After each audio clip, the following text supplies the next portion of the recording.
Ça va J'ai Mistral? pas de. Ça va et toi? Quand on va dans Ramadan cette année. Comme tous les ans. Ouais. Mal. Ah ouais? Non, ça Oui. va. Ça va. Non, mais Ramadan, ça va. C'est juste que. Le... En fait, c'est la vie dans un. C'est la vie dans un changement complet de, de rythme et de. Voilà, c'est la routine qui change plus que tes habitudes alimentaires. C'est plus le risque, c'est l'attitude des gens, c'est l'énergie que ça dégage. C'est...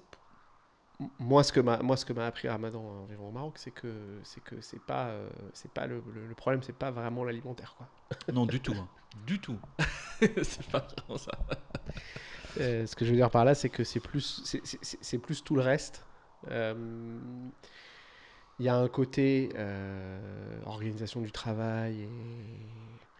Alors, chaque personne avec qui tu vas discuter va t'expliquer que, au contraire, ils sont hyper productifs et beaucoup plus engagés dans tout ce qu'ils font. Mais moi, ça fait 10 ans, j'ai jamais constaté ça. Au contraire. Et en fait, j'essaye même pas de le contredire. C'est très Non, logique que c'est quand tu très es logique, ouais. affaibli, fatigué, que tu vis une partie de la nuit, que tu manges plus que d'habitude, que Et tu dors moins que d'habitude, hein. voilà. Donc expliquer que ça ne va pas avoir d'impact. Voilà. Tu le fais une nuit, deux nuits, ça va. Tu le fais pendant un mois, forcément au bout d'un moment, ça a un impact, même s'il y a un truc de métabolisme qui se met en place. Mais en revanche, non, sur le fait de ne pas manger en soi, c'est la privation de nourriture. Bon, puis en plus, je suis pas très assidu moi dans le ramadan, donc Mhm. évidemment, je vais pas non plus. Ouais. Mais et puis on vient sur des ramadans là, puisque donc on tourne, enfin on enregistre là en début 2025. Donc on est sur un ramadan qui est quand même plus sympa que ceux des dernières années, quoi. Bah, sûrement, ouais, c'est sûr. C'est sûr. Voilà. C'est beaucoup plus doux, beaucoup plus froid, la journée est beaucoup moins longue. Donc, c'est beaucoup plus gérable qu'avoir un ramadan au mois d'août, hein. Imaginez. Quelqu'un me posait la question de savoir est-ce que ça vaut le coup d'aller visiter un pays comme le Maroc pendant Ramadan. Genre Ramadan tombe en juillet-août, t'as tous les Français de l'étranger ou tous les MRE en général. Enfin, je parle pas des MRE parce qu'ils ont un lien particulier avec le Maroc, mais les gens qui voudraient venir en tourisme au Maroc. Ça dépend du genre d'activité que tu veux faire. Si tu veux être dans un hôtel tout inclusif, dans un transat sur la plage, c'est la période idéale pour le faire. Si tu veux te balader dans les souks, voir les gens, non, absolument pas.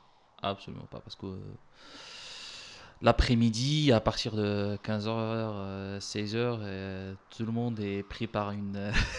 Je sais pas ce que c'est. Et à partir de 18h, 17h30, t'as les rues qui sont vides. Et t'as personne à qui parler, à quoi faire. Après, ça se réanime à partir de 19h, 21h, 20h, mais t'as toutes les autres activités, les musées qui sont fermés, t'as les activités qui sont fermées, les activités que tu fais pendant la journée sont fermées. Si tu veux faire un beau resto durant la journée, t'as 90 des restos qui sont fermés, donc ça dépend de l'activité que tu veux faire. Oui, mais en fait, si tu viens au Maroc pour rester dans un hôtel all inclusive, ne viens pas. Bah si tu veux faire au mois de février, au mois Non, mais en ne viens pas. mars, Visiter un pays en restant dans un hôtel d'une grande chaîne internationale d'hôtels, bah, je suis d'accord avec toi, ça mais n'a aucun. Tu il y a vois, des gens c'est. qui aiment faire ça. Donc, Non, mais d'accord, mais enfin, donc tu réponds à ma question en disant si c'est pour faire ça, c'est trop bien. ouais. Parce que si c'est pour faire ça, la personne ne vient pas au Maroc. La personne va chez Hayat Ouais, tu vois ce que je veux dire? Elle a décidé de passer ses vacances dans un hôtel. c'est ça, c'est ça. Maintenant, effectivement, t'as pas d'actif. Enfin, moi, je trouve ça. Ouais, en rigolant, les premiers ramadans que j'avais vus, quand justement j'avais ces personnes que je voyais très fatiguées m'expliquer qu'ils étaient très bien, je me disais si un jour tu veux déclencher une guerre avec un pays, envahir un pays musulman, tu le fais les premiers jours de ramadan, quoi. Je pense que la désorganisation est totale, la motivation est très Mais faible. le moral, ça va être très élevé hein, pendant Ramadan. Ouais. Oui, oui, enfin, d'accord, mais avec, Ça compense. si on combattait les gens avec du moral, ça, si on avait des victoires militaires avec le moral, ça se serait. Ceci dit, c'est important, Ouais, je suis bien d'accord, mais tu vois ce que je veux dire. ouais, Donc d'accord. non, Alors, mon cher Sirocco, ce ramadan, comme tous les autres, ne fait pas exception. C'est à la fois, pour l'étranger que je suis dans ce merveilleux pays, c'est à la fois un moment de tendre frustration et, et en même temps un moment dans lequel, oui, je pense que ça permet de toujours reposer plein de questions, se reposer plein de questions sur peut-être les sujets dont on va parler dans les Bah, le sujet les d'aujourd'hui, hein. quelques temps qui viennent. Ouais, mais voilà, c'est-à-dire euh,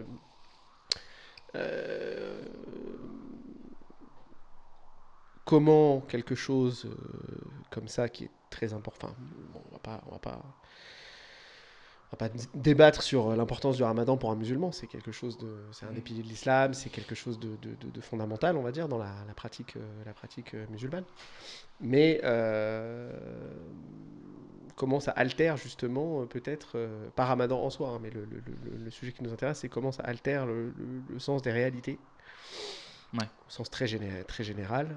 euh, et donc du coup, lancer aussi des réflexions sur la notion même de réalité, ouais, euh, puisque la réflexion, moi, m'est venue de voir des gens assumer, assurer, défendre bec et ongle que justement ça ne change rien, au contraire c'est très bien, c'est très positif. Et puis ils le vivent comme ça, et peut-être que ça transcende.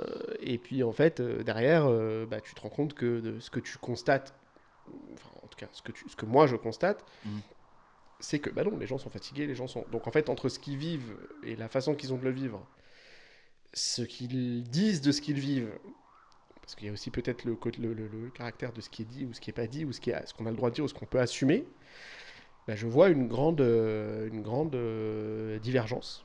Et donc, voilà, moi je voulais t'interroger et peut-être animer un peu cette réflexion ouais, sur les réalités et les croyances, pas du tout focalisé sur la croyance islamique. Ça, on en parlera évidemment parce que c'est, je veux dire, c'est pas le cœur. mhm, Moi, le sujet c'est moins l'islam, les croyances musulmanes et puis les réalités, mais d'une manière générale, la fabrique de la réalité ou pas.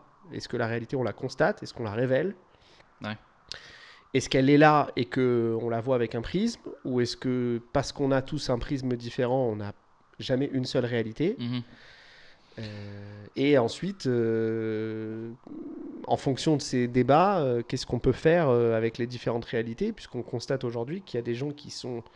Donc encore une fois, on est en mars, là on est en mars 2025, on a des conflits sur la planète, on a des gens qui sont dans des réalités irréconciliables. mhm. Bah, le sujet est un peu grand et on va essayer quand même de le restreindre et de viser quelques aspects de ce sujet. Bah, tout d'abord, quand on dit réalité, de quelle réalité on parle, hein? Parce que une réalité physique, pour quelqu'un, pour rapport à Mistral, la réalité, elle est très physique, elle est très matérielle, en général. Ça nie pas que on parle du Mistral d'aujourd'hui, on parle pas du Mistral il y a 2 siècles, 3 siècles. Le Mistral, il y a 3 siècles, il partage un peu la même vision de la réalité qu'un Sirocco de maintenant, un Sirocco aussi de 3 siècles. Parce que la réalité, pour lui, n'est pas seulement matérielle. Et ce constat, on l'a vécu pendant, je pense, toute l'histoire de l'humanité. La réalité n'était jamais seulement matérielle. C'est vraiment un paradigme très nouveau dans lequel nous vivons maintenant, de dire que la réalité est seulement matérielle, ou seulement sensible. C'est pour ça que là où les religions viennent s'accrocher sur cette réalité, on peut l'appeler immatérielle, on peut l'appeler spirituelle, on appelait psychologique, on appelait ce que tu veux. Peut-être on peut mettre d'accord sur un terme, comme ça facilite un peu la discussion. Si tu es d'accord, on peut appeler ça réalité spirituelle ou réalité parallèle. Et je pense que notre civilisation a fait ou a commis une grave erreur en niant cette réalité spirituelle que on acceptait de manière axiomatique pendant toute, toute l'histoire de l'humanité, c'est on y réfléchit. Et les religions, c'est une réponse à cette réalité spirituelle. Alors, ce que tu appelles, enfin, bon, comme tu dis, il faut qu'on fasse un peu de travail de définition pour arriver à entendre Ouais, enfin, à se comprendre. un dernier mot. Vas-y, vas-y. Ouais. 90 des débats, des discussions, c'est des discussions autour des définitions. Donc Ouais. peut-être. Donc c'est absolument primordial d'en parler un peu comme ça. Sur Ouais, les et puis de toute définitions. façon, si on est d'accord sur la définition, effectivement, il y a pas de raison y a plus de raison de débattre. Mais Hmm. dans les distinctions qu'on peut avoir sur différentes définitions, tu parles de réalité spirituelle. euh, Tu sais, on a tendance à dire, enfin, il y a cette phrase qui dit que, en gros, la différence entre les religions et la science, Mhm. c'est que on pourra redécouvrir la science. C'est-à-dire que si c'est un exemple qui est donné de dire que si on perd la connaissance mathématique, si à un moment l'humanité non pas s'éteint puisqu'on repartira à zéro, mais en tout cas est réduite à quasiment néant, et donc on retourne en arrière en termes de niveau de connaissance, Mhm. on retrouvera avec le temps euh, des éléments de la science. Je suis pas d'accord du tout avec toi. D'accord. Bon, tu continues ton idée, mais on Non, peut non, y mais revenir. donc ok, non, mais ça va cadrer déjà ce premier débat. Exactement. Euh, je vais te laisser m'expliquer pourquoi tu n'es pas d'accord, mais je veux juste finir comme ça. Exactement. Le thème est, enfin, ce point-là est posé. Euh, on retrouvera pas forcément, par exemple, enfin, ce que je veux dire par là, c'est que la composition atomique de l'univers, euh, les échelles entre les différentes choses. Et si je schématise en gros le tableau de Mendeleïev, qui ne s'appellera donc plus Mendeleïev, puisqu'on ne l'attribuera plus à quelqu'un qui s'appelle Mendeleïev, Ouais. mais on finira par retrouver, puisque ce sont, en tout cas de mon point de vue, des constantes de l'univers. Mhm. On recréera peut-être un monde en base hexadécimale et pas en base binaire, ou enfin ou en base Ouais. décimale, Mhm. pardon. On enseignera peut-être d'autres systèmes de pensée, mais les- le système décimal restera valable, qu'il soit utilisé ou pas utilisé, redécouvert, re-révélé ou pas re-révélé. Mhm. Les religions, en tout cas les grandes religions monothéistes, si demain on vivait quelque chose proche de l'extinction, l'humanité vivait quelque chose proche de l'extinction, elle ne serait pas re-révélée.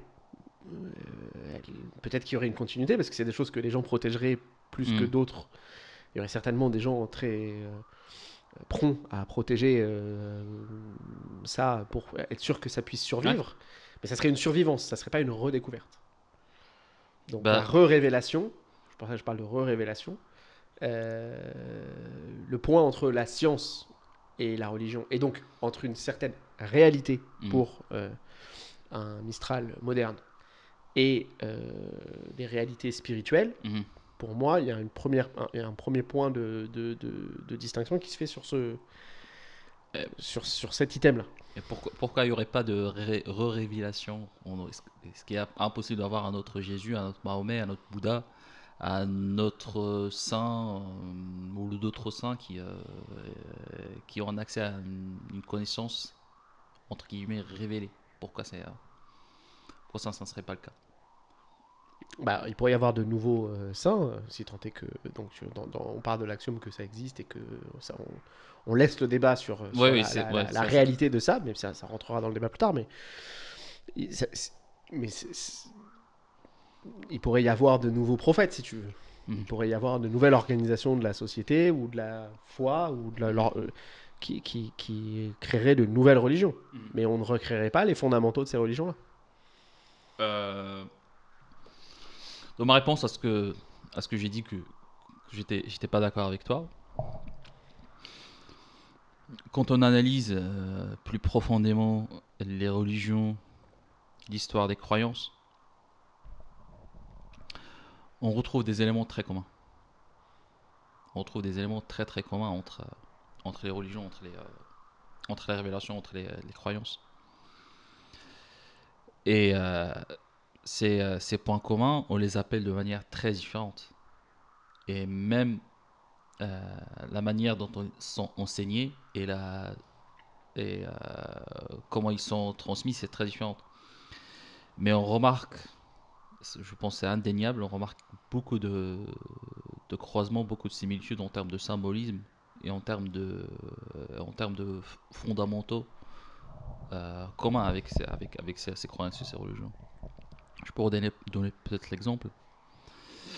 Tu peux penser à n'importe quel homme ou femme d'ailleurs, mais malheureusement il y a plus d'hommes qui ont contribué pour l'histoire. Bon, c'est un autre sujet. Et les plus intelligents, les philosophes, les scientifiques, jusqu'à maintenant, la plupart d'eux se sont intéressés aux mystiques, aux sciences ésotériques, en sens qu'on dirait maintenant. C'est un peu bizarre que Newton s'intéresserait à l'alchimie, ou s'intéresserait à l'astrologie, s'intéresserait à des trucs comme ça. Pareil pour Einstein, pareil pour plusieurs penseurs. Et il y a bien une raison derrière ça. Parce que je donnerai l'exemple par exemple à l'alchimie. L'alchimie, maintenant tous les scientifiques s'en moquent, hein, la chimie. Mais la chimie, c'est pas vraiment la quête de la pierre philosophique, de transformer chaque élément en or, c'est pas ça. La chimie, c'est un symbolique de, de, de, de, de, de trouver de ce qui est meilleur de soi. Ça veut dire chercher l'or, transformer un élément en or, c'est transformer sa psyché, transformer son esprit, ça transformer son psychologie en tout ce qui est meilleur. Et le symbolisme derrière ça, ça se croise beaucoup avec ce que disent les gnostiques chrétiens, ce que disent les sophis musulmans, ce que disent les bouddhistes et ce que disent les moines hindous. Et ce que disent aussi les Égyptiens, l'ancien Égyptien. Donc tu te dis, bon, quand même, il y a un cadre, il y a une réalité qui les unit. Peut-être chaque discipline ne la voit pas clairement, mais ils y touchent quelques éléments parce que ces concepts sont tellement compliqués, sont tellement inaccessibles que même si on accède vraiment à vraiment une petite couche de ce qu'on peut voir. Et même dans cette couche, il y a beaucoup de similitudes entre ces croyances. Alors, moi je comprends ce que. Enfin, en fait, il y a un mot qui est très utilisé en ce moment. Euh, on parle de systémique. On Ouais. parle de racisme systémique, on parle de violence systémique, on parle de. Moi je pense qu'il y a une curiosité systémique à l'humain. Mhm. Et tant que tu es sur un référentiel d'humain, quelle que soit sa spiritualité, il essaye de. Ou son absence de spiritualité, il essaie de repousser les limites de sa connaissance, Mhm. au niveau de sa connaissance. Un scientifique, donc les scientifiques les plus illustres de leur temps euh, sont devenus illustres parce que en repoussant les limites de leur connaissance, ils ont établi des nouvelles connaissances. Mhm. Newton, il n'a pas inventé la gravité, il l'a même pas révélée. Elle était là, il a trouvé une façon de la Elle a juste conceptualiser. modélisé. Elle a Voilà, juste la créé un modéliser, modèle. exactement. Mais il fallait s'y intéresser. Oui, Il bien fallait sûr. s'y intéresser pour comprendre, parce que la curiosité qui l'habitait peut-être plus que d'autres, pas lui seul, plus que d'autres, ou en tout cas avec des moyens que lui avait et que d'autres n'avaient pas, ou peu importe, la possibilité de travailler là-dessus, il a mis à jour, enfin révélé ou modélisé, comme tu dis, cette connaissance. Et évidemment, il ne s'arrête pas là. Il continue de rechercher, et en fait, on recherche tous. euh,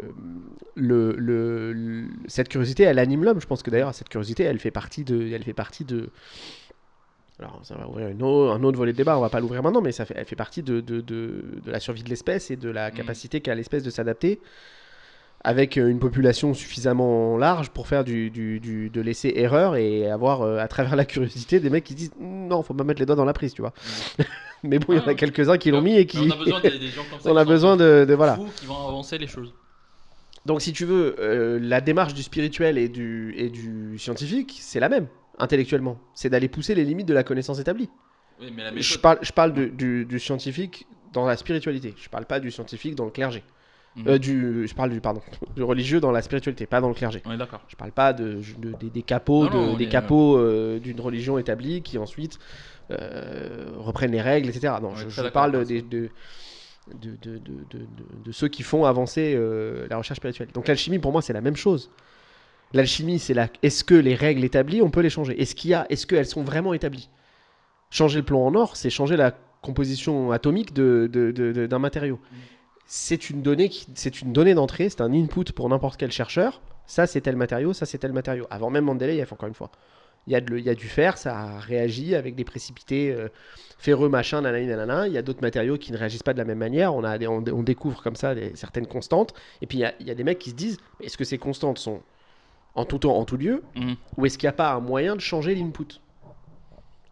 La pierre philosophale, comme tu disais, c'est un truc c'est un truc parce que ça fait vendre beaucoup de livres et que c'est très, Ouais, c'est devenu. très, Ouais. c'est des arcades, on veut essayer de comprendre, etc. Ouais. Mais en fait, la recherche de ça, c'est est-ce que les données d'entrée qui sont proposées aux scientifiques que je suis, donc déjà, il faut avoir un niveau de science de connaissance suffisamment poussé, et puis après derrière de dire, mais attends, en fait, est-ce que c'est immuable? Parce qu'on a décrété que c'est immuable. Donc je vais chercher toute la possibilité de le muer. Et puis on n'a toujours pas réussi. Mais du coup, cette recherche-là, je pense qu'elle est intrinsèque à l'humain. À l'humain, pour le coup, éclairé. Elle est intrinsèque à tous les humains, mais il y a une injustice dans la capacité à acquérir de la connaissance, C'est à la sûr. retenir, C'est etc. sûr. Et c'est normal. Enfin, moi, ça me paraît très logique que les plus grands chercheurs ou les plus grands connaisseurs de leur domaine en théologie ou autre soient très souvent des gens qui vont faire avancer la connaissance parce que la curiosité qui les anime matin et soir en permanence va forcément les mener à un moment à trouver un truc. Voilà. Mais, Quand ils le font sincèrement. Après, il y a ceux qui veulent trouver pour mais le côté lucratif. mon idée, c'est que ces esprits curieux, ces esprits genre, illuminés, à travers les millénaires, à travers les temps, à travers l'espace, convergent un peu vers le même concept. Tu vois un peu ma. Ça veut dire.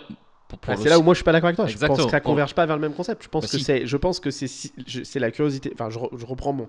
C'est une curiosité systémique de l'humain, quel que soit le temps, l'espace, le lieu, tu vois. L'humain est curieux. S'il est dans un domaine de croyance, il va pouvoir aller rechercher dans sa croyance les limites de sa croyance. C'est même, en fait, je pense que c'est même Mais une curiosité qui va plus loin que l'homme. En fait, je pense que tu mets n'importe quel animal dans une pièce, dans un univers, dans un système fermé, il est obligé d'en renifler tous les contours. En renifler, non, tous les animaux d'accord. reniflent pas, mais tu vois ce que je veux dire. Il va essayer d'aller en comprendre les contours, et ensuite, peut-être que ça c'est une spécificité humaine, de pas forcément se résigner aux contours, et se dire, n'existe-t-il pas des champs, des possibilités, ou des champs dans lesquels ce mur je le déplace, ou ce mur je considère qu'il n'existe Non, pas. on est d'accord. C'est pas vraiment ça le débat. Le débat, c'est comment expliquer la convergence entre les différentes croyances dans le temps et l'espace. Mais C'est- alors là, il faut peut-être que toi tu me reprécises de quelle convergence Ok. tu parles. Ok, d'accord. Quand on parle maintenant le concept, le concept de l'esprit, de l'âme. Normalement, t'as, tu n'as aucune raison d'y croire matériellement. Tu n'as rien ne te pousse à croire à l'existence d'une âme ou un esprit. Bon, on ne va pas rentrer dans les détails dans la différence entre les deux, mais presque toutes les religions croient l'existence d'une âme, d'une existence qui dépasse le matériel. Pourquoi? C'est la question. Sur l'interaction entre le monde matériel, les interactions entre le monde matériel et le monde réel, tu vois quand même il y a de très grandes convergences entre ce que disent les bouddhistes et ce que disent les chrétiens. Tu te dis, bon, ça a l'air loin, mais dans sa profondeur, c'est pas très loin. Tu connais la phrase tous les castors de la planète font les mêmes barrages. Mhm. Pourquoi ils le font? C'est la question. Ils sont pas parlé entre eux. Ouais. Ils ont pas échangé entre eux. Juste, c'est la façon. C'est pour ça que je parle de systémique. Mhm. Je vais plus loin dans ma curiosité systémique. Le corps et l'âme, c'est un trouble de la connaissance parce que et ça va nous mener sur la dissonance cognitive. C'est la première dissonance cognitive de n'importe quel humain. Mhm. Mon corps est-il autre chose que mon corps? C'est-à-dire, il est habité par mes pensées. Je ne le télécharge pas dans un autre corps. On change de bagnole, on change de maison, on change de canapé, on change de basket. On change pas de corps. Mhm. Donc il y a un côté indissociable entre l'animation, par la pensée, par la réflexion, et l'animation, la mobilité, ce que représente le corps. Mhm. Au moment du décès d'un individu, les deux s'arrêtent. Il y a un côté très mécanique et froid qui est le corps humain, et l'autre, mais qui reste là, parce qu'il est fait de matière, Mhm. et l'autre disparaît. L'autre, c'est l'âme. Mhm. Je ne dis pas que l'âme existe, je dis cette partie-là qui a constitué l'animation pendant toute une vie, ça disparaît. Mhm. Et c'est ça qui manque aux gens. Quand la chaleur des baisers de ta grand-mère te manque, c'est pas la température de sa joue. Ouais. C'est la chaleur de tout ce qu'elle convoyait dans son... Tu vois. Et ça c'est disparu pour toujours.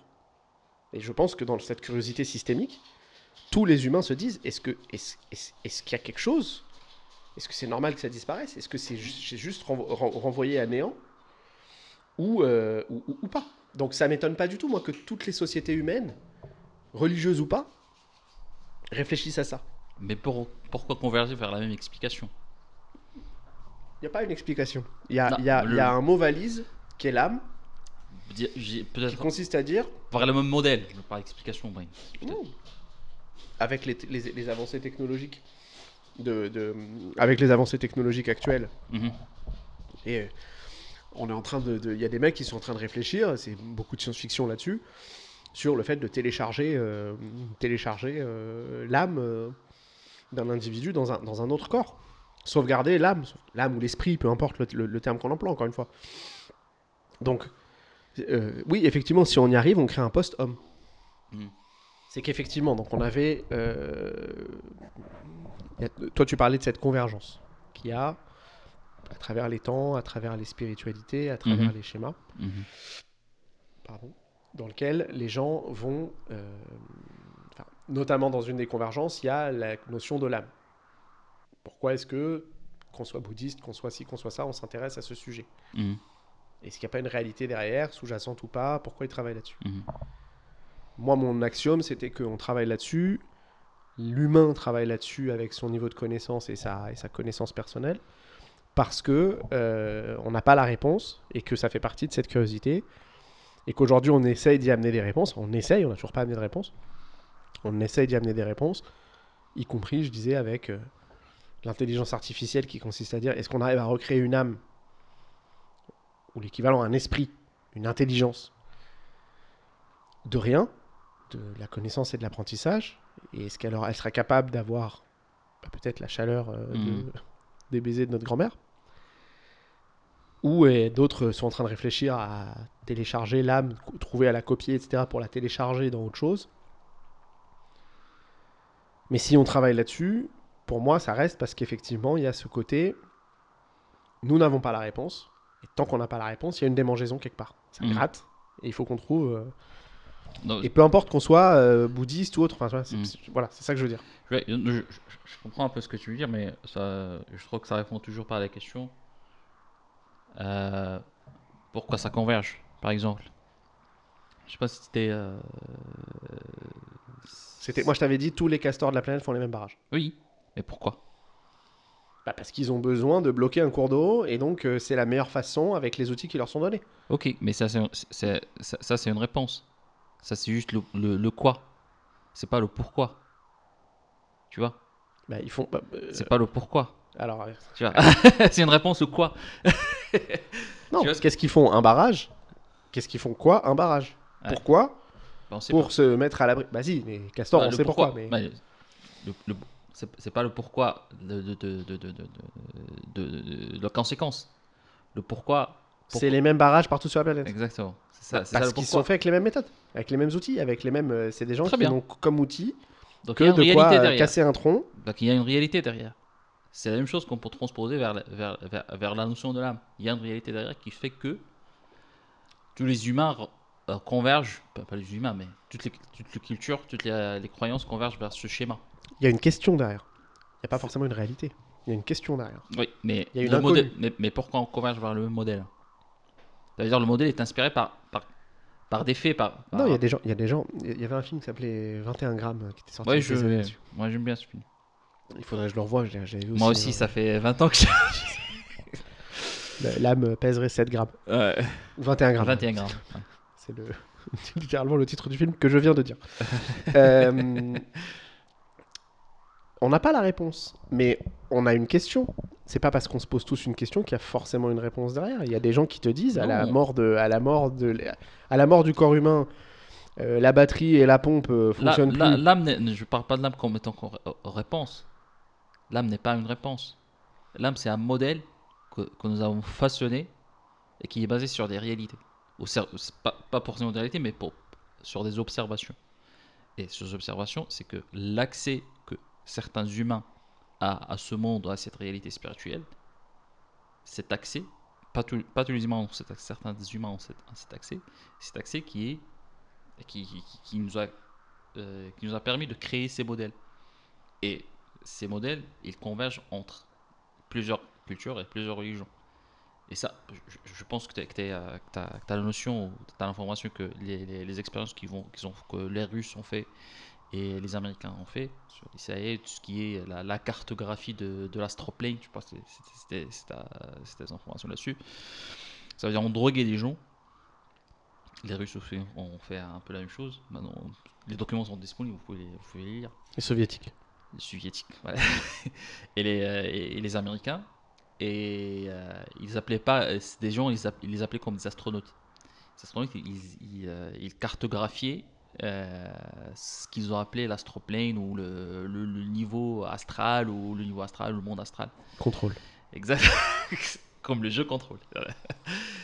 Et ce qui est fascinant, c'est qu'ils reviennent avec les mêmes descriptions et avec les mêmes expériences.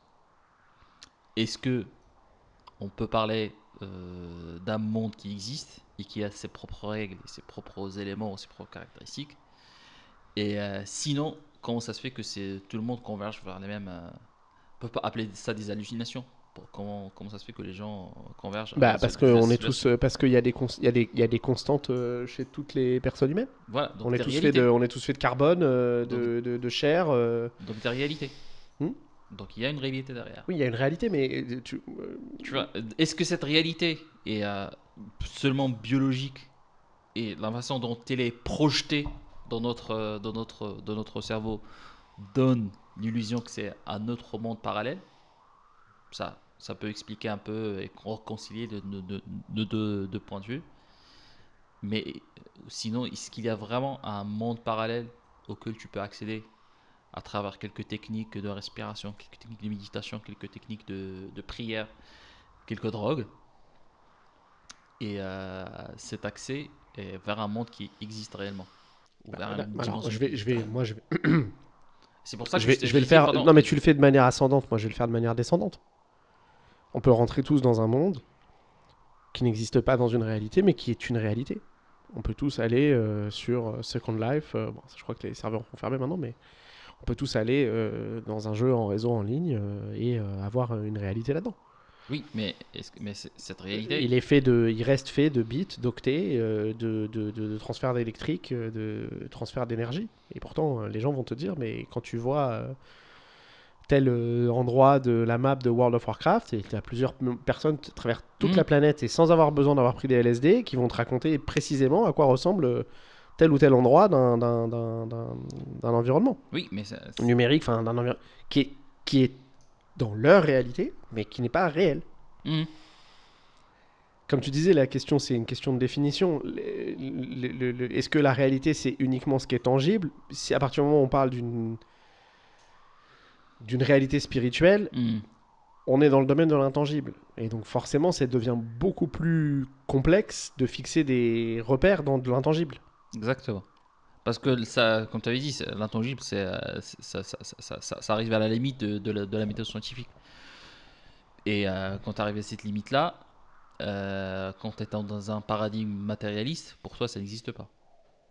Dans un paradigme... Je vais aller plus loin parce que je donne un exemple, pardon, je vais te donner un exemple Non, avec World of Warcraft, ouais. mais tu prends n'importe quelle personne qui a joué à Minecraft, Mhm. qui a lancé une partie de Minecraft en solo, sans même se connecter sur un serveur. Ouais. Il a vécu des choses, parce que ça a été codé comme ça par les équipes de Ouais. Minecraft. Et il aura des souvenirs similaires à n'importe quel autre joueur. Après, la force de ce jeu, ce bac à sable là, c'est qu'après les gens se l'approprient et fait plein d'autres trucs, mais il y a un parcours initiatique de n'importe qui a lancé Minecraft plus que 10 secondes, Ouais. qui s'est dit mais qu'est-ce que je peux faire? Bah, attends, est-ce que je peux faire ça? Ah ouais, je peux faire ça. Ah mais c'est dingue, je peux faire ça aussi, je peux faire ça aussi. Et puis après, Ouais. ensuite, bon. Et puis après, là, il y a les divergences. Il y a ceux qui ont créé des trucs complètement fantastiques, puis il y a des gens qui ont fait leur petite ferme, puis il y a des gens qui ont fait leur petit truc, puis il y a des gens qui l'ont quitté, qui l'ont jamais redémarré. Donc la réponse, c'est que nous vivons dans une matrice. ça résout tous les problèmes en fait. C'est une réponse. Simulation. Non, mais c'est une réponse.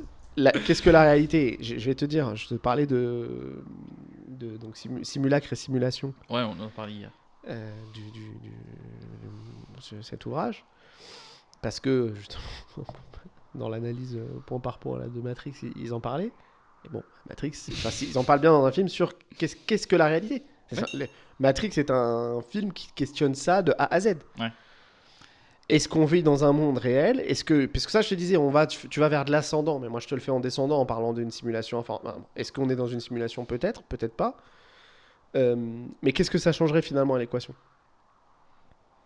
Le sujet qui m'intéresse plus particulièrement par rapport à la réalité, c'est à quel moment on arrive à rendre objective, une réalité. Certains faits, arriver à les répandre suffisamment pour qu'ils soient absorbés, intégrés par l'ensemble des personnes, pour qu'ils deviennent une réalité sur laquelle on peut s'appuyer, se baser et bâtir. Non, le concept de simulation, le concept de matrice et le concept d'illusion de la vie, c'est un concept aussi qui est très partagé par les traditions, par les traditions religieuses et les traditions ésotériques. Ce que pensent les Hindous, ce que pensent les bouddhistes, ce que pensent les soufis, ce que pensent les gnostiques. Et ça change tout. Tu admets que nous vivons dans une illusion. Et ça dépend aussi des règles de cette illusion. Ça change tout ton rapport par rapport à la vie, par rapport au réel, par rapport aux interactions. C'est pas qu'on choisit de dire que cette simulation pour moi est réelle, donc je me comporte comme si tu es réel. Non, tu ne peux plus faire avoir ce rapport avec ta réalité. Bon, on diverge un peu plus. Non, mais c'est pas ça, c'est que je me dis à travers ces... Non, on diverge pas du tout, au contraire. Ça veut dire qu'à travers tous ces constats, en fait, on peut pas définir une réalité. Pourquoi est-ce que je m'intéresse au sujet de la réalité? Pourquoi je voulais qu'on échange là-dessus? C'est parce que moi, je me dis, dans le monde qui se présente à nous, qui est maintenant multipolarisé, qui est complexe, on revient avec des empires, on revient avec des nations qui se cherchent, qui veulent s'affirmer. Est-ce qu'on arrive à s'entendre déjà, comme tu disais, sur des définitions? Est-ce qu'on arrive à se dire tel comportement dans tel état, il est universellement pas valable. Ouais. C'est une réalité. Et tel comportement de telle société, à chaque fois, on a réussi, d'où le retour vers simulacre et simulation, on a réussi à développer... Enfin, on est dans un monde où les médias ont une importance telle, la communication a une importance telle, que tout est communication, qu'avec du martelage de communication, en fait, tout est devenu propagande. Ouais. C'est le thème de l'ouvrage de Baudrillard, c'est ça, c'est de dire qu'en fait, il n'y a plus de réalité puisque tout est propagande. Exactement. Et que si tout est propagande, en fait, on résume ça en disant les vainqueurs, c'est les vainqueurs qui réécrivent l'histoire. Ouais. Parce que l'histoire devient la réalité. On échangeait avec des gens qui peuvent t'affirmer bec et ongle que les États-Unis sont les libérateurs de l'Europe, ce qui n'est pas faux, mais ce qui n'est pas la réalité. Exactement. Voilà. Et que évidemment, ensuite, chaque réalité t'offre un niveau de zoom où tu peux rentrer plus dans le détail, rentrer plus dans le détail. Mais globalement, quand tu dézoomes, on devrait pouvoir normalement s'entendre sur des grandes thématiques. Et j'ai l'impression que c'est un peu le concert des nations de la fin de la guerre jusqu'à peu près la, la- la fin du XXe Du 20e siècle. siècle, ouais.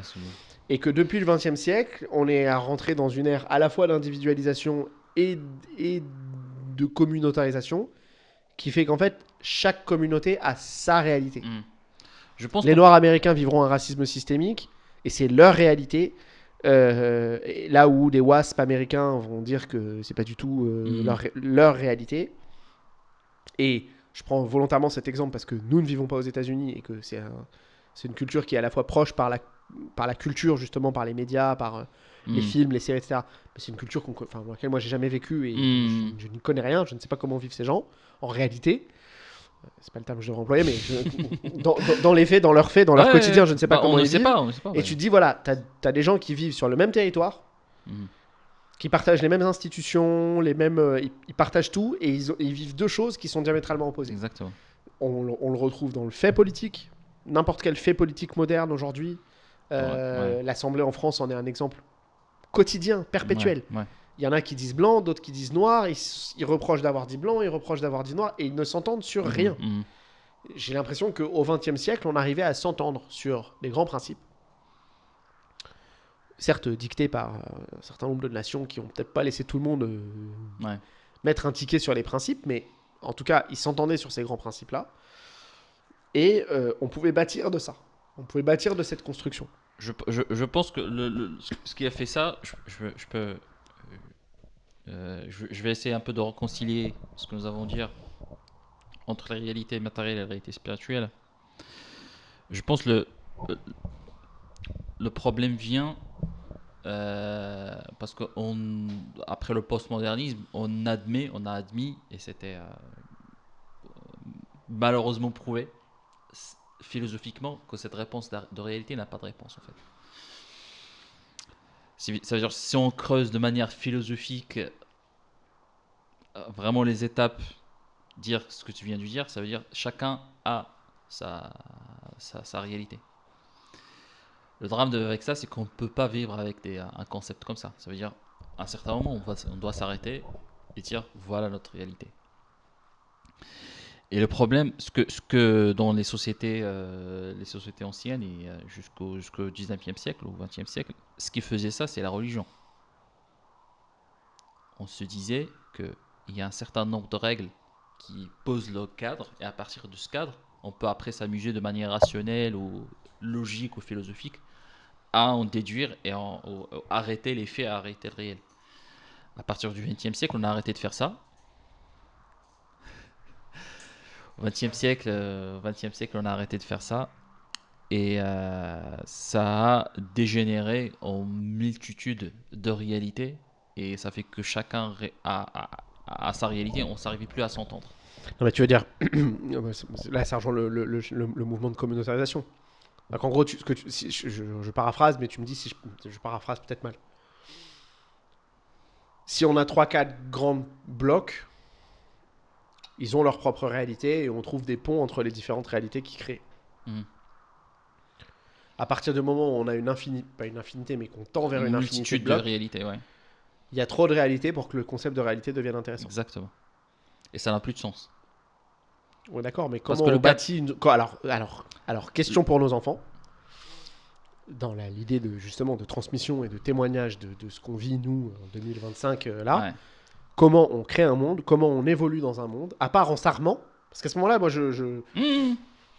je reconnais au président des États-Unis que c'est un homme d'affaires. Pas toujours, mais un homme d'affaires, pour avoir eu la chance d'en Ouais. côtoyer quelques-uns, un homme d'affaires, il a un flair. Il veut pas changer les donnes, il veut surfer les vagues. Ouais. Il se dit, ben, foutu pour foutu, je m'équipe. Je fais face, je me pars à ce qui va arriver. Mmh. Si on peut plus avoir une seule réalité, si on ne peut plus s'entendre sur quelques réalités comme on pouvait le faire au XXe siècle, quelques grands principes, à ce moment-là, effectivement, on revient à une espèce de loi du Exactement. plus fort, Exactement. Exactement. dans Non. laquelle, Ouais. dans laquelle en fait, bon, ça illustre la phrase les temps forts et les hommes faibles, Mmh. les temps forts et les hommes forts, les Ouais, temps apaisés et les hommes faibles, on va dire. Euh, Très mal paraphrasé, mais tu m'as compris. Mais donc dans ce cas-là, les réalités qui attendent nos enfants, enfin, est-ce qu'on peut encore parler de réalité? Le quotidien qui attend nos enfants, c'est un quotidien de combat Mhm. et d'un monde qui, de mon point de vue, encore une fois, alors là je reprends la casquette de Mistral, mais Ouais. de mon point de vue, a régressé. Ah, bien sûr que ça a agressé, c'est bien sûr, bien sûr. Et je reviens sur mon point de réconciliation. Je vais donner un exemple pour les amis matheux. Ça veut dire les maths. On a tendance à croire que les maths, c'est des règles objectives, et c'est un raisonnement qui est vraiment très poussé dans sa rigueur, dans ça. C'est vrai dans quelque part. Mais son point de départ, c'est quoi? C'est des axiomes. Et les axiomes, tu ne les prouves pas. Il n'y a aucune, aucune preuve pour un axiome. C'est un point de départ que tu admets. Et on peut faire la même chose pour nos pensées, pour nos réalités. Ça veut dire, à un certain moment, on doit admettre des choses. Admettre, c'est quelque part une croyance. Je te donne un exemple. Moi, j'ai une grande croyance qui est vraiment très forte que tous les humains sont égaux. Alors quand on creuse dans la réalité, toutes les preuves nous disent le contraire. Tu vois. Mais en réalité, moi, c'est un point de départ à partir duquel je commence. Oui, mais c'est pas. Attends, D'où vient ce point de départ? C'est un axiome. Ouais, Tu vois la difficulté de la chose. oui, mais l'exemple que tu donnes, moi, il me titille parce que le français que je suis, attaché à la Déclaration des droits de l'homme et du citoyen et au mouvement des Lumières, fait que quand on décrète, enfin on décrète, c'est pas un décret d'ailleurs, mais quand on établit Oh, que la ouais. Déclaration des droits de l'homme quand on déclare les droits de l'homme et du citoyen, quand la France fait ça, quand l'Assemblée fait ça, euh, elle sait que c'est pas le cas. C'est un principe juridique. Là, Exactement. on rentre sur un principe de ce que moi j'appelle la fiction juridique, Mhm. et que on sait que c'est une fiction. Exactement. Mais, Mais ça mais ça résout les crée un problèmes. idéal. Non, Mais ça... ça crée un idéal. Ça n'a pas vocation ni à refléter une réalité, ni à créer une réalité. Je pense que c'est l'erreur dans laquelle se sont perdus les wokistes sur les 15 dernières années. Mhm. C'est qu'ils n'ont plus compris que justement c'était un axiome et que donc c'était quelque chose qu'on décrétait pour un idéal sur lequel il fallait tendre. Ils ne se sont plus posé les questions des fondations de cette pensée-là. Ils se sont dit, Bah, puisqu'il y a cette pensée-là, alors voilà tous les moments où ça n'existe ouais, pas. ouais. Et en fait, ils sont venus confronter la réalité qui n'est pas Parce, au principe. Non. parce qu'ils se sont focalisés sur un axiome. Non, non, mais Il y a plusieurs un axiomes ou, à mettre en place. un Tu ou vois? un ou plusieurs. Ce que je veux dire, c'est que partout où ils ont vu qu'il y avait des inégalités, Ouais. ils sont allés. Alors que justement, le schéma, c'est d'empêcher le développement d'inégalités et d'établir surtout un système politique et social, au moment où c'est fait en 1789, un système politique et social qui va permettre de créer une nation. Non, C'est pas tout à fait la même chose. mais on parle bien d'un système de croyance. On parle, j'ai donné juste un exemple. Non, mais Mais alors je te. tu ne Non, vas mais pas alors, bâtir une société, une réalité sur un seul axiome. non, Tu mais vois, alors ça, c'est un système ça, d'axiomes avec son hiérarchie d'axiomes. Ça veut dire, si il y a conflit entre ces axiomes, voilà ce qui va créer, oui, ça va créer, ça va créer. oui. Mais c'est pour ça que l'appui des juristes sur ce travail-là a permis d'avoir justement des catégories des catégories d'axiomes, si tu veux, si je reprends ta nomenclature, des catégories de droits dans différents corpus qui n'avaient pas la même valeur. On est Et d'accord. la Déclaration des droits de l'homme et du citoyen, si elle est intégrée au préambule de la Constitution et que dans c'est ce qu'on appelle la pyramide des normes, c'est Hmm. un juriste autrichien qui s'appelle Hans Kelsen qui avait théorisé ça, en disant voilà, il faut que le texte inférieur ne soit pas contradictoire avec le Hmm, hmm, texte hmm. de degré supérieur. Et on a mis les grandes déclarations, les grandes théories de déclaration. Ça reste effectivement des croyances, ça reste des tendances, ça reste des objectifs à atteindre. On les a mis dans les constitutions. Et en général, alors en France plus particulièrement, en préambule de la Constitution, parce qu'après la Constitution, elle rentre dans un travail d'articulation un peu plus terre à terre de Mhm. définir les pouvoirs de chacune des institutions. Donc ça, c'est un peu lourd et pesant. Et en préambule, c'est les grands domaines. C'est d'ailleurs de cette manière-là qu'en France, on a intégré au préambule de la Constitution la charte de l'environnement ou des choses comme ça, Oui. parce qu'on se rend compte que ce sont des nouvelles tendances et des nouveaux principes, des nouveaux objectifs que les sociétés humaines devraient développer. Mais, Mais pour revenir, mhm. pardon, vas-y, je t'en Non, prie. je voulais juste que tu es parti un peu sur un point juridique, mais c'était pas ça c'est pas ça mon volonté de partir sur des points juridiques. Je parlais sur des points philosophiques et cognitifs. Ça veut dire, Non, mais euh, attends, on a créé l'égalité en France parce que des gens y ont cru, pas parce qu'ils étaient supérieurs intellectuellement ou moralement à mhm, d'autres, mhm, parce qu'ils y avaient un intérêt à un moment. Il y a toujours un cynisme dans l'histoire, hein, mais euh, ils l'ont affirmé, ils l'ont codifié, et ensuite on a essayé et ils l'ont placé dans un niveau d'hierarchie des normes qui a fait que il devenait générateur d'autres règles.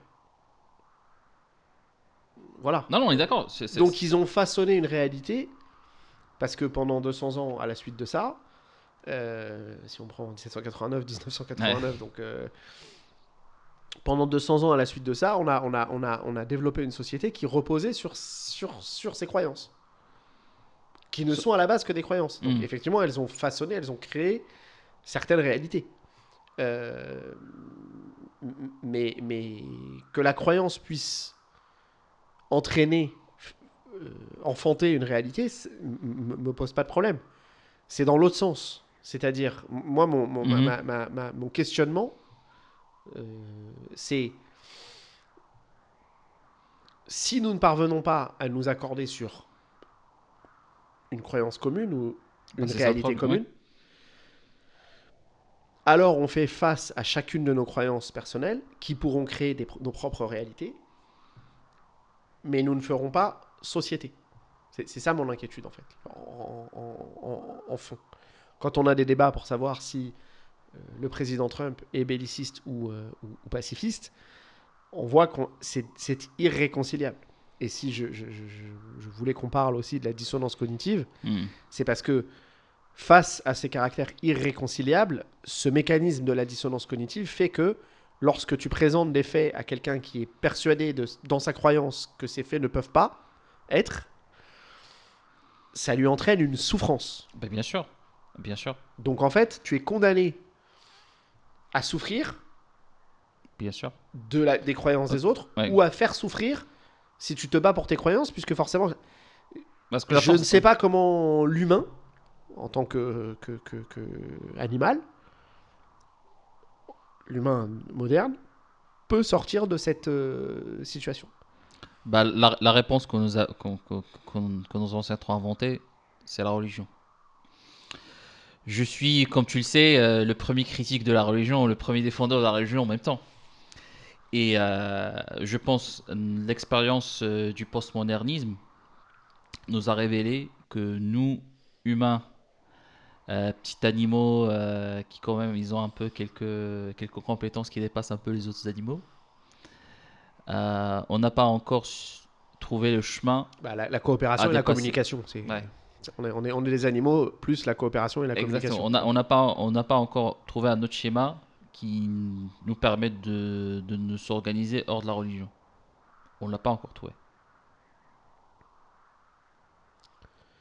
Parce que la force de la Tu sais que religion, moi j'ai un problème avec le terme religion, c'est la croyance, ok. disons croyance, Mais tu ne peux Mais, pas créer. On est arrivé à un stade. C'est une métastase. On est arrivé à un stade où les croyances ont entraîné tellement de croyances qu'elles se multiplient à une exact, vitesse trop importante pour faire une croyance. non, pourquoi j'insiste. Le djihad butlérien. Tu vois. Ouais, non, non, La fusion de toutes les croyances vers une seule croyance. Ça marche. Hmm, bon. Non, non, pourquoi un peu j'insiste sur le terme religion et pas croyance. Parce que croyance, ça englobe les idéologies et ça englobe les religions. Le mécanisme avec lequel les religions et les idéologies s'accrochent au cerveau humain et au raisonnement humain, c'est très différent. C'est pour ça que j'aimerais bien faire la différence. Un communiste ou un fasciste ou un pur capitaliste, leur repère idéologique, il ne repose pas sur quelque chose de transcendentiel, contrairement aux religieux. Et c'est ça qui fait la différence. Parce que le repère, le problème avec les croyants, c'est qu'ils font partie d'une identité. C'est pour ça que tu as relevé le point. Quand on touche à cette idéologie, ça veut dire quand on ressort une contradiction du réel par rapport à cette idéologie, les gens paniquent et Ils souffrent. Ils souffrent parce que ça touche à leur identité. Et la différence entre ça et une religion, c'est que l'application et le motif d'adhérer à un repère, ce n'est plus l'identité. Certes, il y a l'identité, mais il y a aussi un au-delà, une notion transcendentielle qui fait que ce repère est vrai ou ce repère est le mieux. Et pour moi, ça crée toute la différence. Je n'ose pas dire que c'est mieux, mais juste pour faire la différence entre croyance et religion et idéologie. Pour moi, ce que je dis, croyance, ça englobe tout. Mais moi, j'aimerais vraiment faire l'accent sur le point idéologique. Je sais pas Alors, si tu m'as ok. compris. Hein. Oh, si, non, mais je t'ai compris, mais mon interrogation subsiste. Mhm. Je prends tes définitions et ça me convient. Le XXe siècle, où les Lumières, puis le XIXe et surtout le XXe, ont permis de mettre en avant, ont imposé de mettre en avant Mhm. une croyance. Ouais. Un corpus de croyances. Un amas de croyances. Oui. Lesquelles croyances ont été calquées sur le développement et les éléments qui faisaient le bien vivre dans ces sociétés-là et qui allaient amener encore plus de bien vivre dans ces sociétés-là. Est-ce qu'on peut dire que sont basés sur l'existentialisme quelque part? Non, pas seulement. Alors, non, parce que je suis pas aussi à l'aise que toi sur les notions philosophiques. Ok. Donc, je veux pas, tu vois, je vais être plus terre à terre. Ok. Une société dans laquelle il fait bon vivre et dans laquelle on s'accorde à dire qu'elle est développée, quoi qu'on s'en foute de laquelle soit développée, mais c'est un terme qu'on emploie pour qualifier certaines sociétés, c'est une société dans laquelle on va retrouver un certain nombre d'éléments qui s'objectivent avec les indices de cette société. On va retrouver une égalité devant la justice, on va retrouver un sens des responsabilités, on va retrouver un fonctionnement normal des pouvoirs publics, on va retrouver une équité sociale, on va retrouver un attrait pour l'éducation, on va retrouver une lutte contre la corruption, on va retrouver la responsabilité sociétale des entreprises, on va retrouver le traitement des déchets, on va retrouver des comportements civiques, on va retrouver. Mhm. Oui, ça vient de l'Occident, qui a mené le game au 19e siècle, et effectivement, peut-être qui a défini ses critères pour dire que on va pas retrouver le niveau d'intégration spirituelle Mhm. dans le niveau de développement d'une société, même si c'est important pour les individus dans leur foi, dans Ouais. leur quotidien. Mais ça n'est pas un critère qui est important. Si on prend sur le niveau d'intégration spirituelle, peut-être qu'il y a des pays qui sont bien plus en avant que les pays de l'OCDE. Mhm. Mais voilà. Et puis globalement, ces pays, ensuite, ils sont un peu dispatchés partout sur la planète. Beaucoup en Europe, évidemment. Il y a l'Amérique du Nord, il y a l'Océanie, il y a Mhm. l'Australie, la Nouvelle-Zélande. Il y a des histoires communes, mais il y a des histoires communes. Le monde est mondialisé depuis avant le 19e siècle. C'est pas, bon, ça s'est renforcé beaucoup au 19e siècle, mais Bien voilà. sûr. Maintenant, comment, ça c'est un fait Mhm.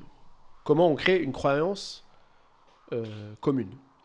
Ce groupe-là de sociétés, de sociétés humaines, de nations, de pays, ont plus ou moins réussi à imposer cette croyance commune. Que c'était ça l'être développé, que c'était sur ça qu'il fallait tendre, vers ça qu'il fallait tendre. Ouais. Et donc en Uruguay, au Venezuela, en Afrique du Sud, la Russie en faisait déjà partie, mais au Kazakhstan et autres, on essaye d'avancer vers ces systèmes-là. Moins on va avoir de corruption, plus on va avoir Et d'éducation, la plus on va pétence avoir vers de... ce modèle est très, très compréhensible parce que. Bon. Donc, il émane d'une croyance et ça devient un modèle. Mais il avait réussi, même si c'est imparfait, il avait réussi à être une croyance commune. En tout cas, au 19e, 20e siècle, Mhm. et encore au 21e siècle, un certain nombre de pays tendent vers ça. Aujourd'hui, Mhm.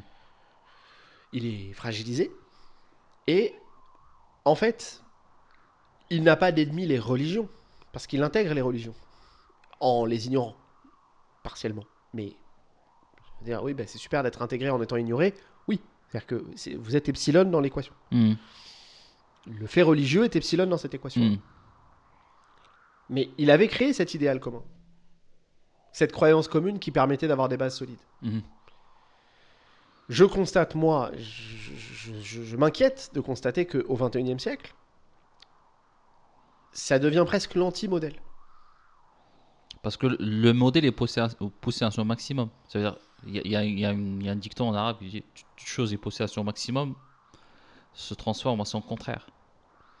Ça veut dire que le modèle est poussé vraiment à son maximum, il s'autodétruit en quelque sens. Et c'est ce qu'on remarque. Ça veut dire, oui, le Mistral a réussi à avoir vraiment un niveau de développement qui rend toutes les autres modèles de développement vraiment des miettes, vraiment des rien par rapport à ce que l'Occident a réussi à faire. Mais sur l'autre côté, euh, on regarde les statistiques catastrophiques sur la démographie, et les statistiques catastrophiques sur le bien-être et les dépressions, et aussi la convergence des politiques vers ce qu'on peut appeler un suicide économique, un suicide par l'empathie, si j'ose dire ça. Et c'est vraiment au contraire à l'origine et au but de cette idéologie, ou pas idéologie, mais de ce modèle, de ce cadre, qui vraiment poussait le développement humain à Donc, son la, la- la- maximum potentiel. la question que je te pose par rapport à ça, Oui, c'est la suivante. ouais. Ce schéma, c'est une expérience dont on a tiré un certain nombre de conclusions, Ouais. mais qui finalement est, pour le moment, un échec. Parce que l'humanité dans son ensemble n'a pas adhéré à ces codes. Mhm. Peut-être que parce que c'est allé trop loin dans certains endroits et que, comme tu viens de le dire, en allant trop loin, ça a Ah, enfanté sa propre même destruction. l'Occident n'a pas adhéré à ses Non, non, propres mais codes. volontairement, je faisais pas de bloc. Mais oui, Ok, oui. ok, d'accord. Non, non, mais t'as raison. Mais volontairement, je faisais pas de bloc. Ouais, ouais, Mon souhait, c'est que mes enfants puissent vivre dans un monde dans lequel on s'entend sur des réalités. On Hmm. s'entend sur des croyances, puisqu'on a défini que finalement il n'y avait pas de réalité, Ouais, mais ouais. que des croyances. On s'entend sur des croyances, lesquelles croyances étaient suffisamment partagées pour qu'elles soient un socle solide dans lequel on peut se balader. Hmm. On peut s'appuyer et partout sur la planète en allant retrouver des éléments de ce socle. Parce que c'est avec ce socle commun qu'on fait une humanité commune, c'est très baba cool ce que je suis en train de dire, mais quelque part, qu'on apaise les tensions, qu'on Ouais. évite Oui, oui. leur naissance, ou on évite de les alimenter. Donc, cette tentative commencée, malgré elle, hein, elle n'a pas été pensée comme ça Bien sûr, bien sûr, au XVIIIe siècle, bien mais sûr. cette tentative qui commence au XVIIIe siècle s'achève à la fin du XXe siècle, finalement dans un échec, dans sa propre Hmm, décadence. hmm. Comment, selon toi, on recrée cette expérience? Hmm, Est-ce qu'on prend les mêmes bases, mais on essaie d'éviter d'aller trop loin? hmm, Est-ce qu'on crée d'autres bases? Est-ce qu'on prend d'autres bases d'ailleurs? hmm. Comment on fait? Des- Parce que pour moi, il n'y a... En fait, le super-humain, c'est celui qui aura, pendant suffisamment d'années, suffisamment de siècles, eu ce corps commun hmm, pour qu'il soit toujours l'humain. hmm. Tu vois? Pour que ça soit intégré dans sa Ça sera jamais génétique, ça Ouais. sera toujours acquis, ça sera Ouais. jamais inné. Mais quelque part, que ça soit un acquis sur lequel on peut pas revenir, quoi. Je sais pas, j'ai pas Non, le non, terme. déjà pour commencer, faut vraiment appuyer sur le fait que ce cycle de décadence culturelle n'est pas unique dans l'histoire. Ça veut dire on a eu beaucoup de cycles de développement, d'abondance et d'épanouissement qui finissent par de la décadence, de la dégénérance, on dit dégénérance, Dégénérescence. dégénérescence, merci, dégénérescence. Et ce dernier cycle n'est pas nouveau. Je peux donner l'exemple de la Grèce, on peut donner l'exemple de Rome, on peut donner l'exemple de l'âge d'or islamique des Abbassides. C'est la même chose, ça veut dire tu deviens tellement riche et par cette richesse, tu développes des mindsets qui sont matériels, qui sont pas mauvais. Hein, parce que par exemple, je donne toujours l'exemple des Abbassides. Le mouvement des Mu'tazila, c'est un mouvement religieux qui est basé sur la région, qui est très raisonnable, qui est très pointu dans sa réflexion, mais qui a abouti en un siècle, deux siècles à la dégénérance, à la décadence. Hmm. Là, tu vois, dans les cours des sultans, la prostitution, la pédophilie, les fêtes qui sont vraiment dans un luxe qui est. Et c'est ce qu'on voit dans nos sociétés maintenant. Cette dégénérescence, ce luxe abondance, cette abondance fait que on retombe dans ces cycles-là. La question pour moi devient comment nous protéger de ces cycles d'abondance, de ces cycles de luxe, de son dégénérescence, quand on atteint un apogée de développement et d'abondance et de confort. C'est ça mes questions. Parce que Mais si je prends l'exemple de l'Occident décadent, est-ce que l'Occident devient décadent à cause de la mondialisation ou l'homme est un loup pour l'homme? Ça, mmh, je reviens pas dessus. Donc l'homme porte le mal en lui, le mauvais en lui mmh, aussi. mmh, Mais justement, par un corps de règles imposé, par un corps de croyances, par une nouvelle religion qui est la religion du développement humain, on faisait la lumière sur ces parts d'ombre et ces parts de ténèbres de l'homme, ouais, et on le mettait tellement en lumière qu'il devenait difficile à vivre. exactement. Bien sûr qu'il y a toujours des Et- drames, bien sûr qu'il y aura toujours de la criminalité, bien sûr qu'il y aura toujours des gens qui ont des esprits malades. Mais en faisant la lumière et en créant un système justement, pourquoi on parle de corruption, pourquoi on parle d'institution, un système qui est incorruptible, donc qui traitera le cas lorsqu'il se révélera avec la justice qui doit être, etc., etc. On est revenu là-dessus. mmh, Est-ce qu'on est revenu là-dessus parce que cette décadence est intrinsèque? Tu viens de me donner des exemples d'autres décadences et qui est un phénomène connu. Mais est-ce que cette décadence, elle est intrinsèque au système? Ou est-ce que c'est parce qu'on n'est pas allé assez fort? mmh. Ou est-ce Ouais, que c'est parce que en soi, mmh. on porte la décadence? Je pense que les systèmes, où là on revient un peu limite du système religieux, bien qu'ils soient robustes, bien qu'ils amènent un peu des points positifs, mais ces mécanismes religieux n'ont pas en eux intrinsèquement des mécanismes de projection contre cette abondance, cet excès de développement. Quand on lit, on peut s'amuser toujours à lire l'Ancien Testament. Ce que j'aime à propos sur l'Ancien Testament, c'est vraiment un cas d'étude de toutes les configurations à travers laquelle peut passer une société. C'est-à-dire, tu peux passer d'une société nomade vers une société qui est de travailleurs, vers une société qui est gouvernée par un moine, vers une société qui est gouvernée par un roi, vers une société qui est gouvernée par un empereur, par une société qui est attaquée, qui devient esclave. Tout ça, tu peux le suivre sur l'histoire des Juifs dans l'Ancien Testament. Et à chaque fois, ça foire. Toujours ça foire. Et bien sûr, la réponse que donnerait l'Ancien Testament, et que ça donne toujours, c'est qu'ils se sont éloignés de la voie de Dieu. Sauf que cette voie de Dieu, il est trop. simplifié et trop objectivisé, ça? Non, Objectivé, ouais. objectivé, vers des rituels que tu dois suivre. Sauf que moi j'adhère à cette idée que le peuple d'Israël, les Juifs se sont éloignés de Dieu, mais pas à travers des rituels. Ils sont éloignés par rapport à leur paradigme, par rapport à leur cadre de pensée. Ça veut dire qu'ils ne se sont pas maintenus à des standards aussi élevés quand ils faisaient auparavant. Ça veut dire les standards quand on suivait de bienveillance, de comportement et d'attention à l'autre, d'autocritique et de discipline. Quand on abandonne ces standards, ça foire. Et la religion peut apporter ces standards. Mais, comme j'avais dit, la religion n'a pas des mécanismes de défense Mais ouais. pour maintenir ces standards. Tu vois?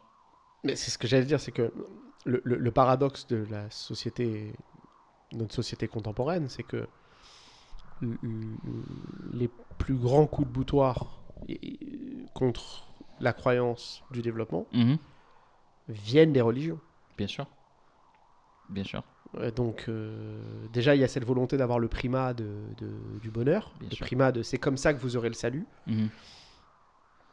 Le fait est que le système de croyance occidental amène certes de l'opulence qui mène ensuite à de la décadence, mais il amène un formidable développement humain et social des populations, euh, en termes d'espérance de vie, en termes de soins, en termes d'éducation, en termes de... Je veux dire, Absolument. je ne suis pas assez connaisseur de la Chine, je sais que la Chine a fait des efforts colossaux sur ces sujets-là depuis maintenant une dizaine d'années, mais en dehors de la Chine que je ne connais pas, donc il n'y a pas d'autres régions dans le monde, si tu veux, où on a sorti autant de gens de la pauvreté, autant de gens de la misère en aussi peu de temps. Mhm. Oui. Voilà. On a accordé, on a amené des infrastructures qui ont permis le bien-être de populations. Bon. Enfin, je prends l'exemple de, voilà, en l'espace de 80 ans en Europe, Bah oui. Bah même on est ouais. passé de pas l'eau courante et pas l'électricité à le meilleur réseau. Enfin voilà, il n'y a pas un endroit en Europe où on se Exactement. dit est-ce qu'on va avoir de l'eau potable, quoi. Pas seulement pas l'Europe, mais dans le monde entier. Et grâce à cette pensée européenne, Ah bah, pas dans le monde entier. Je pense qu'il y a des endroits dans le monde où tu te dis. oui, mais quand même, il y a une grande évolution. Tu vois le Maroc il y a 50 ans, Ouais. tu vois. Mais ça, Mais le bon, c'est pas la pensée marocaine qui l'a fait. n'en déplaise, le Maroc. Exact. euh, C'est l'ingéniosité européenne qui l'a fait. Bien sûr, appliquée par des Marocains quelque part, mais aussi par des soutiens européens. Mais euh, non, mais la pensée, elle est européenne, tu vois. La science et mais je l'ingénierie, parle d'une c'est croyance de 200 ans qui s'est développée principalement bien voilà, sûr. 19e, 20e siècle. Bon, Non, non, on est. n'en déplaise aux Sirocco, le Maroc et bon, le Maroc, l'Algérie et un certain nombre de pays, enfin, c'est Hmm, un peu plus compliqué dans l'Afrique équatoriale, ont eu un élan de développement extrêmement fort bien sûr. qu'ils ont évidemment, après ça, moi je le reconnais pour vivre ici, qu'ils ont su avec brio reprendre à leur compte après le départ du colon. Bah Ça oui, c'est c'est sûr, et c'est reprendre sûr. à leur compte intelligemment, je veux dire. C'est- Mais le Maroc de ce point de vue-là est en Occident. Je veux Ouais, dire, on a eu des routes ouais. et on a eu un développement de les voies ferrées, des routes, des infrastructures d'eau, d'assainissement, enfin d'eau potable et d'assainissement au Maroc en même temps qu'on l'a eu en Hmm, France. Enfin, je hmm. veux dire, moi, pour l'anecdote, c'est pas une. J'ai eu la fibre optique à Casablanca avant de l'avoir Hmm, dans ma maison dans le sud de la France. hmm. Voilà. Donc, parce que pour Et, le c- coup, on est sur une continuité géographique et intellectuelle entre. Là, et ça, c'est une grâce à un modèle européen.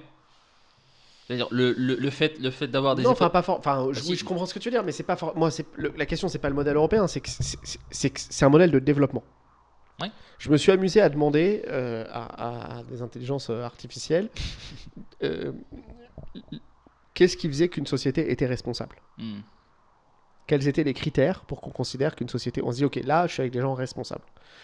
Moi, j'aimerais que mon fils ou mes enfants grandissent dans une société avec des gens responsables. Hmm. J'ai un peu ce mythe du gentleman, tu vois. Hmm. Les gentilshommes. Hmm. Gentilshommes, je sais pas comment Voilà, on dit en pluriel, mais le gentilhomme, c'est-à-dire c'est le mec de principe, le mec, voilà, au Maroc, on va te parler de la kelma, j'ai jamais vu autant de gens ne pas avoir de parole. ouais. C'est-à-dire que même sur une petite chose, hein, par contre, ils te mettent en avant en permanence la kelma, mais en fait, tu te dis, mais attends, mais tout ce que tu Ouais. dis en permanence n'est pas... C'est pas vrai, c'est simplement. Non, pas vrai, mais n'est pas suffisamment solide pour que je puisse lui accorder une confiance. Mais après, tu Ouais. me dis, non, mais non, la kelma, c'est important. C'est très important, la kelma. Moi, j'aimerais revenir à un monde comme ça, de gens, de gentilshommes. De gens qui disent... euh, qui prennent le temps avant de réfléchir, Hmm. Hmm. ce qui n'est pas forcément mon cas. Et une fois qu'ils s'engagent, ils s'engagent. C'est un peu désuet, tu vois, c'est un peu chevaleresque, ça fait un peu bidon. Mais moi, j'aimerais, moi, je suis pas nostalgique parce que franchement, je l'ai pas vraiment connu ce monde-là, mais Ah, bon. je fantasme un peu de ce Ouais, monde-là. au Maroc, on a connu ce monde. Et moi, je l'ai connu. Et la calma est beaucoup plus importante dans un schéma de Sirocco qu'il est dans un schéma de Mistral. Pourquoi? Parce que Ouais, ouais, vas-y, vas-y. ouais, dans une schéma tribal, c'est ta réputation qui fait toute la différence. Je te donne un exemple. Mais Sirocco classique, parce que Sirocco, Ça, maintenant, c'est de la merde. On est d'accord. Sirocco sur Casablanca, c'est pas ça, quoi. Ah, c'est de la merde. Et, parce que le Sirocco a raison toujours point personnel. Je te vois, toi, Mistral, Ben, parce que je connais ta lignée, tu viens de cette. Et je te connais toi personnellement. Je connais pas ton institution, je connais pas ce que tu représentes, je deal avec toi personnellement. Et si ta réputation est mauvaise, je vais pas dealer avec toi. Je vais pas entendre de toi. C'est vraiment ça. Et malheureusement, on a perdu ça. Et Pourquoi? c'est un autre débat pour un autre épisode, Ouais, je peut-être. pense qu'il faut qu'on se garde ça pour un autre épisode. Pourquoi on a perdu ça? Quand même, celui-là, il va falloir qu'on conclue, mais alors, oublions le pourquoi là-dessus. Créer une réalité commune. Hmm. Revient à créer une croyance commune. Quel serait, selon toi, représentant du Sirocco, le porte-parole du Sud Global, rien que ça, Ouais. t'as pas de pression, hein, t'as pas de pression du tout. Ok, bon, les Sénégalais ne seront pas fâchés. Ah, Comment on fait? Comment on fait pour créer une croyance commune qui, du coup, Non, je te pose la question, je fais pas de commentaire. Non, non, la réponse directe et rapide, si je ne sais pas. La réponse un peu développée, c'est de trouver un équilibre entre ce qu'on a, parce que tu connais la notion du côté droit du cerveau et le côté gauche. Le matériel, l'immatériel, le spirituel et le toucher. Je pense qu'il y a moyen de trouver un équilibre entre les deux. Parce que l'avancée qu'a fait le Mistral, de passer d'une société qui était vraiment religieuse, spirituelle, vers une société qui est matérialiste, a apporté beaucoup de positifs. Soit pour l'Europe et pour le monde aussi. Mais j'estime que ça a basculé, la balance a basculé trop de l'autre côté, du matérialiste. Quand Ouais, on dit mais matérialiste, je ne veux pas dire quelqu'un qui est attaché à l'argent ou quelqu'un qui. Non, matérialiste dans la manière philosophique non, le A spirituel. Ouais, peut-être c'est un mot plus précis. C'est-à-dire on a oublié les spirituels. Ouais. Et de l'autre côté, je ne veux pas avoir une société qui se focalise à 100% sur le Mais spirituel. ce qui est fou, c'est que, alors ça c'est un problème de Mistral, du Mistral français, c'est que on n'a pas détruit la spiritualité en Occident. Bah si. Non. Bah, On si, a si. détruit la spiritualité en France, mais je veux dire, le protestantisme reste très actif en Allemagne, les États-Unis Bah, restent un pays. prétentisme, c'est pas du tout spirituel. C'est des putains de salafistes. Bon, désolé Non, non, non, aux non, amis protestantistes. Non, j'exagère, désolé. non, pour Mais moi, tu exagères beaucoup. Mais je veux dire, le le poids de la spirituel, religion chez les Hollandais, chez les Allemands, chez les Belges, et en dehors de tout ça, le poids de la religion chez les Américains, chez les États-Uniens, et je te rejoins. en Nouvelle-Zélande, en Australie aussi, et en Amérique latine, qui est resté très, qui a embrassé. Peut-être que la synthèse, elle se fait en Amérique latine. Il faudrait que je me renseigne Ouais, peut-être. plus sur eux. Mais ce que je veux dire, c'est que le côté très aspirituel, c'est vrai qu'il il fait partie des critiques qu'on peut faire à la France, Ouais. qui est fille aînée de l'Église et en même temps, Hmm. complètement folle. Mais, Parce mais, que, mais- voilà, mais je veux dire, il n'y a pas de rejet de la spiritualité en soi. bah si. Bah si.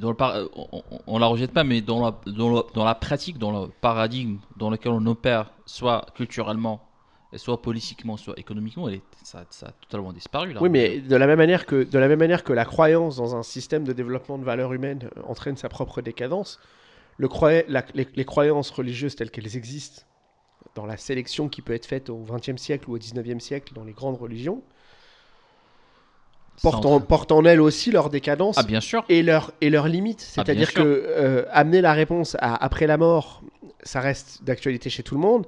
Amener des réponses sur un comportement de vie en société quand, en l'espace de 80 ans, Hmm.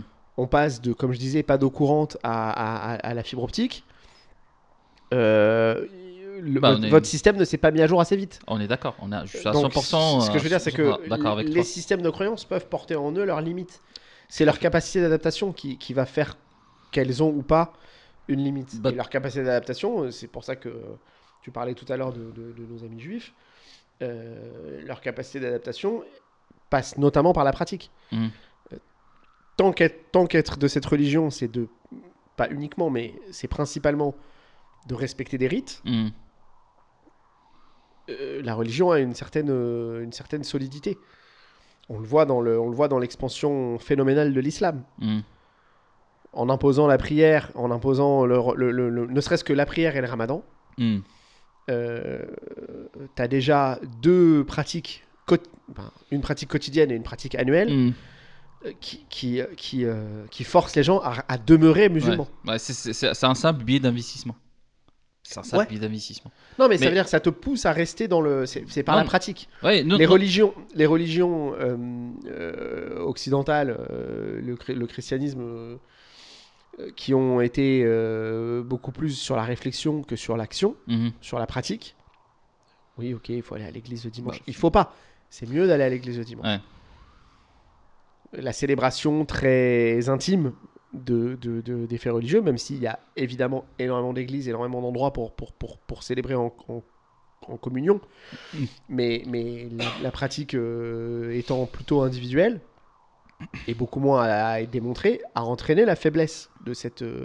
Enfin, la faiblesse, le ralentissement, Le ralentissement on va dire, et même, de ouais. cette religion. Pas sa faiblesse, elle porte ça en elle. Ce que je voulais dire par là, et c'était, moi, ça sera mon mot de conclusion, mais en tout cas pour aller vers la conclusion, euh, le schéma de croyance commun Mm. de l'Occident euh, avait créé pendant une période un idéal. Oui. Un idéal à atteindre. Et je crois que l'humain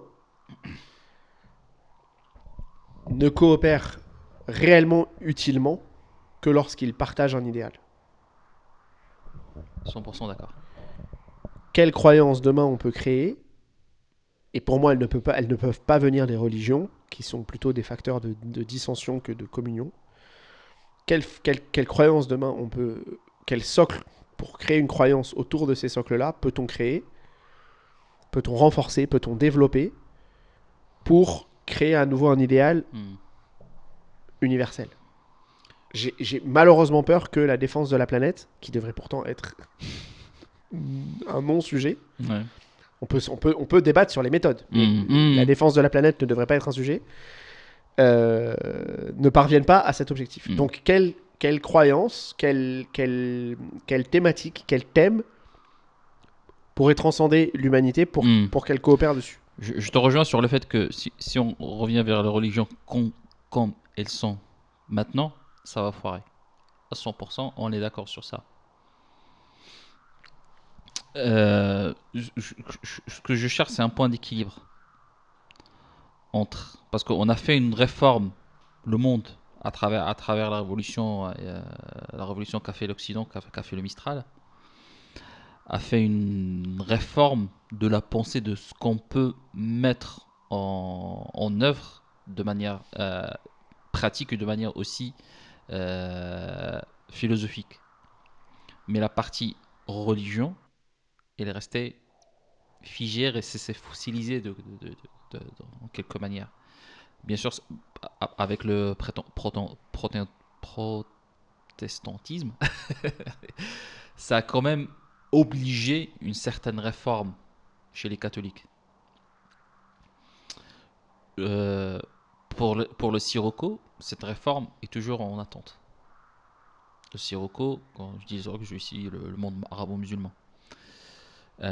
L'islam ne peut pas remplir le rôle de développement qu'a rempli le christianisme pour l'Europe à une certaine époque. Parce que d'abord, l'Église a passé par une réforme qui a permis l'émancipation de l'Europe. Le christianisme a 600 ans d'avance sur l'islam dans son cycle de développement. Et l'islam, dans sa manière aussi, ne peut pas entraîner une vraie révolution. Donc, on parle bien sûr d'une réforme de l'islam pour au moins atteindre un pied d'égalité avec l'Europe. Mais ce pied d'égalité avec l'Europe n'est pas idéal parce que l'Europe aussi a besoin d'une réforme de sa spiritualité. C'est une autre étape que le Mistral doit faire sur son côté spirituel parce que ce que dit Nietzsche, Dieu est mort, on ne peut plus revenir en arrière. Non mais pour moi la convergence doit pas se faire de l'un dans l'autre. Il faut pas que le Mistral se mette à souffler vers le nord et ramener du sable. Et il faut pas que le Sirocco se mette à souffler vers le sud. Non, c'est pas ce que je veux dire. C'est pas ce que je veux dire. Et ramener du froid. Pour moi, la question, c'est plutôt de se dire, et c'est pour ça vraiment je pars sur quelle au pluriel croyances nouvelles. Pas au sens nouvelle croyance, au sens je crée un nouveau truc à croire. Quel domaine pourrait transcender ces sujets-là? Moi, je te rejoins 1000 fois et on sait déjà qu'on aura un podcast là-dessus. La nécessaire réforme de l'islam.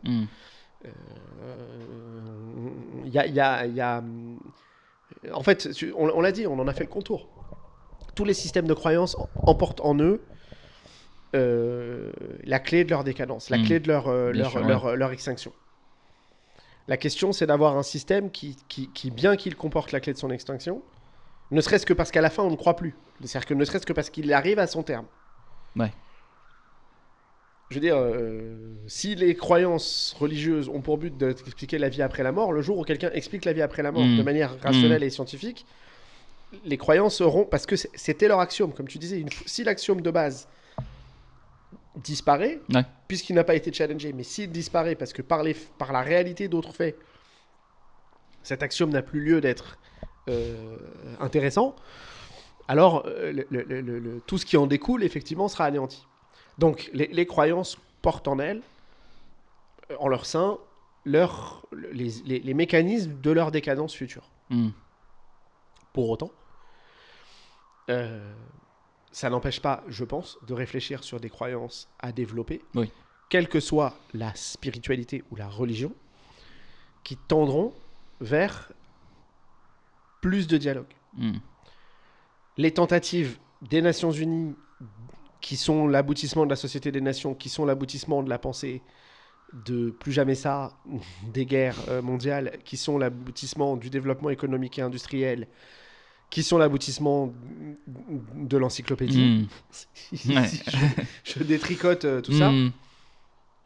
arrive à un échec. Donc quels autres systèmes ou idéologies faudrait-il mettre en avant, et sur quel point vais-je me retrouver véritablement lié, Hmm. sans être un baba cool, aux Sri Lankais, aux Vénézuéliens, Ouais. à l'Islandaise et à l'Australienne, tu vois. Je pense que le Sirocco peut vivre avec cette conclusion. Ouais. Ouais. On laisse pour la prochaine fois, du coup. Ouais, c'est ça. Ça marche. On s'arrête Bah, là. on s'arrête là. Merci. Ouais, bah merci à tous.